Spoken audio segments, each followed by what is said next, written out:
Assalamualaikum warahmatullahi wabarakatuh. Perkenalkan, nama saya Dika Siti Mona Trisnawati. Baiklah, di sini saya akan menjelaskan sedikit tentang penerimaan pasien baru dan sentralisasi obat.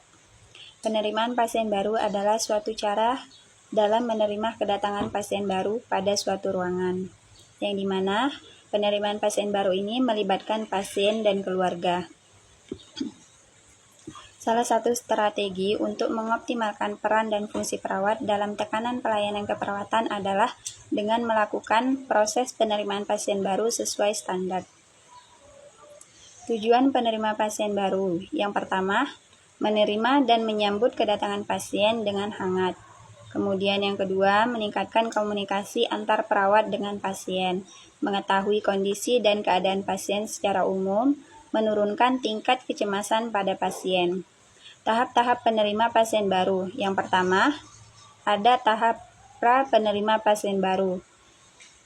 Menyiapkan kelengkapan administrasi, menyiapkan kelengkapan kamar sesuai pesanan, menyiapkan lembar penerima pasien baru, menyiapkan lembar serah terima pasien dari ruangan lain, misalnya ada dari ruangan OK, kemudian menyiapkan format pengkajian, menyiapkan info konsep sentralisasi obat, menyiapkan nursing kit atau menyiapin alat, kemudian menyiapkan lembar tata tertib pasien dan pengunjung ruangan. Kemudian ada tahap pelaksana penerima pasien baru. Pasien datang di ruangan, diterima oleh kepala ruangan. Perawat memperkenalkan diri kepada pasien dan keluarga. Misal, perkenalkan Bu, selamat siang. Saya Dika Siti Mona, perawat yang jaga di ruangan ini dari jam 2 sampai jam 8 malam. Kemudian, peran bersama karyawan lain memindahkan pasien ke tempat tidur. Kemudian ada peran perawat dalam melaksanakan pasien baru. Yang pertama ada peran kepala ruangan, yang dimana peran kepala ruangan ini menerima telepon, menerima pasien baru.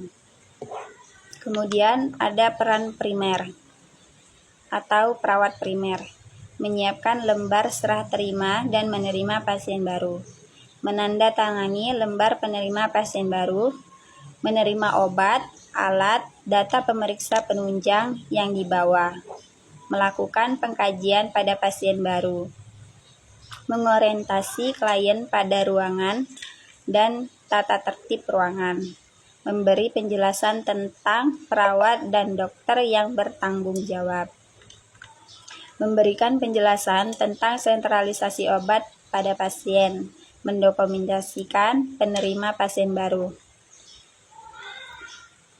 Kemudian ada alur penerima pasien baru. Yang pertama, pasien datang ke poli rawat jalan, kemudian menuju rekam medis untuk mengambil nomor antrian. Yang kedua, pasien menunggu di ruang tunggu depan rekam medis dan menunggu panggilan. Yang ketiga, pasien dipanggil bagian rekam medis untuk mendaftarkan melalui komputer. Yang keempat, setelah pasien terdaftar di komputer, pasien diarahkan menuju klinik yang dituju. Kemudian yang kelima, pasien dilakukan anamnese dan pengukuran atau tanda-tanda vital.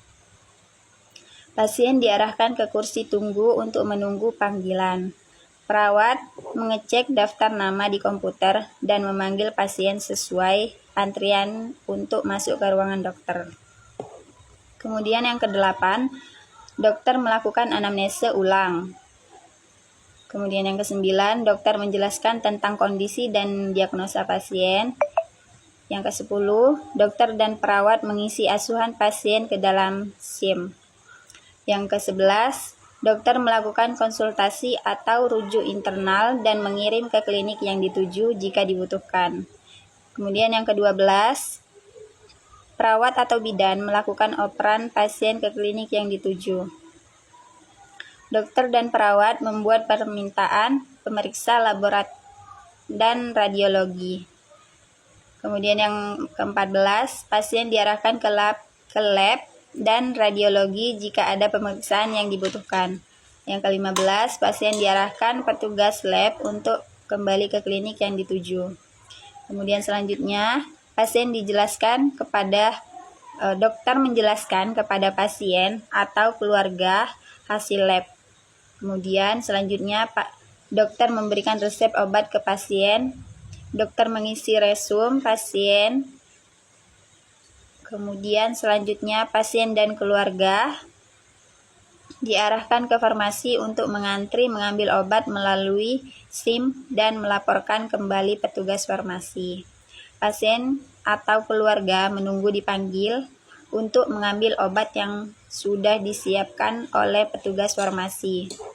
Kemudian selanjutnya, petugas farmasi menjelaskan aturan obat kepada pasien. Pasien atau keluarga diarahkan ke kasir untuk mengurus administrasi. Kemudian selanjutnya, pasien atau keluarga diperbolehkan pulang.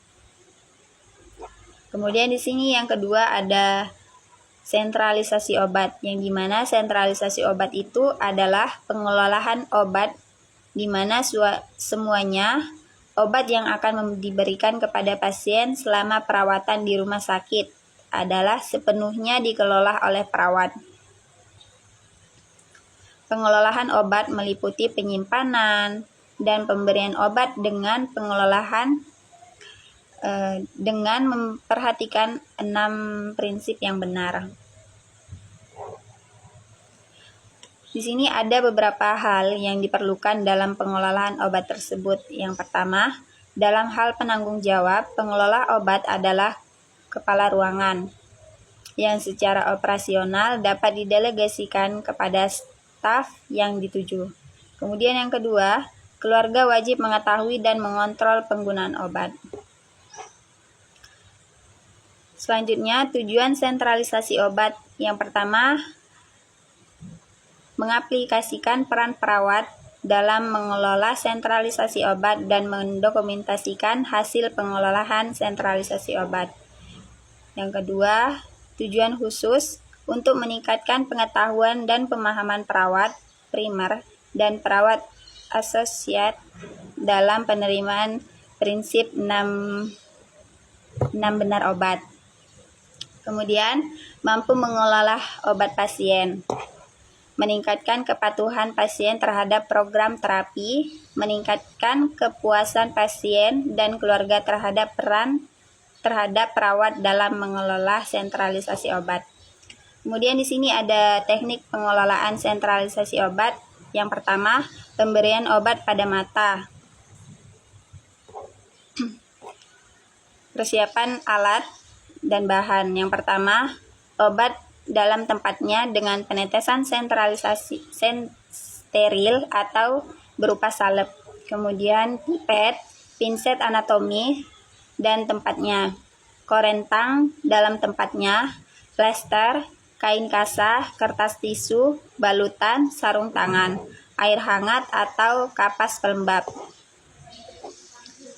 Kemudian di sini ada proses kerjanya. Yang pertama, cuci tangan, menjelaskan pada pasien mengenai prosedur yang akan dilakukan. Kemudian atur posisi pasien dengan kepala mengadah dengan posisi perawat di samping kanan. Yang keempat, gunakan sarung tangan. Yang kelima, bersihkan daerah kelopak dan bulu mata dengan kapas pelembab. Kemudian yang keenam, buka mata dengan menekan perlahan-lahan bagian bawah dengan ibu jari telunjuk di atas tulang orbita. Kemudian yang ketujuh, teteskan obat mata di atas sakus konjungtiva. Setelah tetesan selesai sesuai dengan dosis, anjurkan pasien untuk menutup mata dengan perlahan-lahan apabila menggunakan obat tetes mata. Kemudian ke-8, apabila obat mata jenis salep, pegang aplikator salep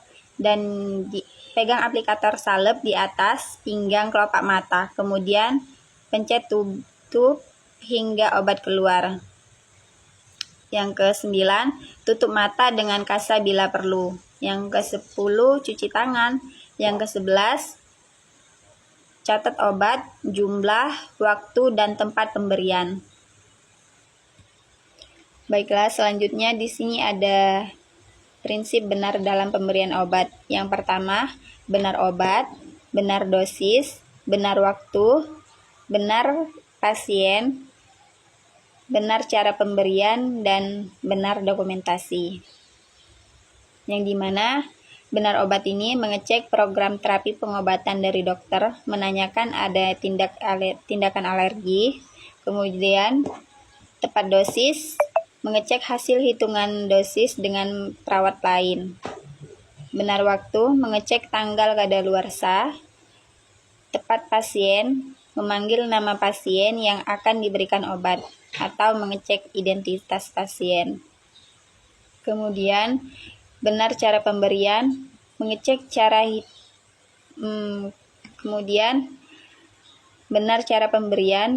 cara pemberian pada label atau kemasan obat.